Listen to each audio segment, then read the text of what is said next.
Pastor Danny. Hopefully by the time that you're watching this video, you've gone through the first month of your 242 team. We kicked you off with an orientation called They Devoted Themselves, and that was based off of our foundational passage, Acts chapter 2, verses 42. At this point, you've gotten to know your group, and you're getting familiar with how this discipleship journey will look like for yourself and for your teammates. For today's video, I want to encourage you to begin your meeting brainstorming how you can take your connectivity and relationships to the next level. Can you remember the best small group experience you've ever had? What made it special and memorable? What was it about that group that stands out above all the rest? We believe that the recipe to a successful community and life group is pretty simple. It requires equal investment from all parties taking ownership of the group, and also having a strong desire to be together. That's just a fancy way of saying the best groups are the ones that prioritize each other and want to keep spending time together.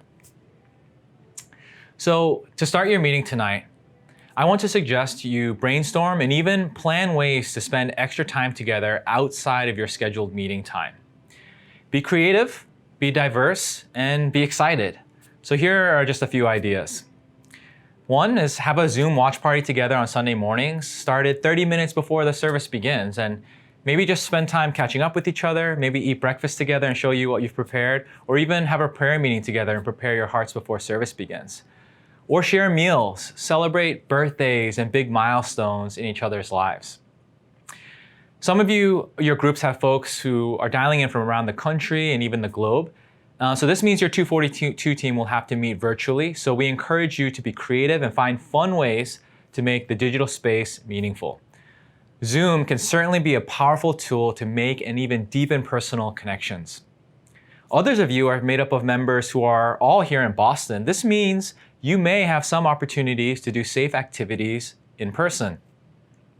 With that comes the natural question, though, about the safety of meeting in person. As we are all on different parts of the spectrum, questions may arise about whether or not it's okay to meet in person, inside or outside, food or no food, masks or no masks. And ultimately, there is no universal right answer.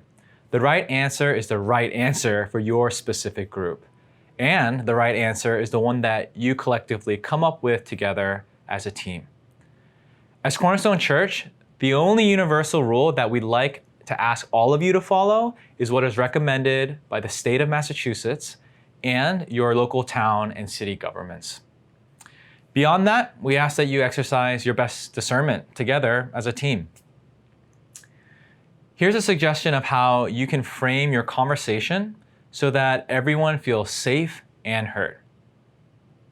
Number one, start with sharing about how you have been spending time with others and why, both personally and professionally. Share not to give prescription for how others should act or not to defend why your stance makes sense. Share just to explain your train of thought and what your life looks like day to day during this COVID-19 living. Number two, then listen well so you can understand the other person. Don't focus on the differences. Keep in mind that this type of situation, things like majority rules don't apply. Come to a decision that everyone will be comfortable with together as a team. Number three, include your decision in your 242 team covenant and be sure that you're adjusting it as needed as the situation in Boston changes. Keep up to date with COVID-19 updates in your local areas and be flexible as the year goes on. Practice wisdom and make sure that you're not only creating structure just to be kind to your team, but remember our calling to be good neighbors and citizens of our entire communities. This season has been full of twists and turns, and as we figure out how to manage community in the midst of a global pandemic, but we are committed to making community not only work, but thrive, as nothing can stop the Church of God and His kingdom advancement. We are excited to do this together, and we pray for your 242 teams will be safe places to grow in community together. So God bless you all. We hope that you have a good experience together today.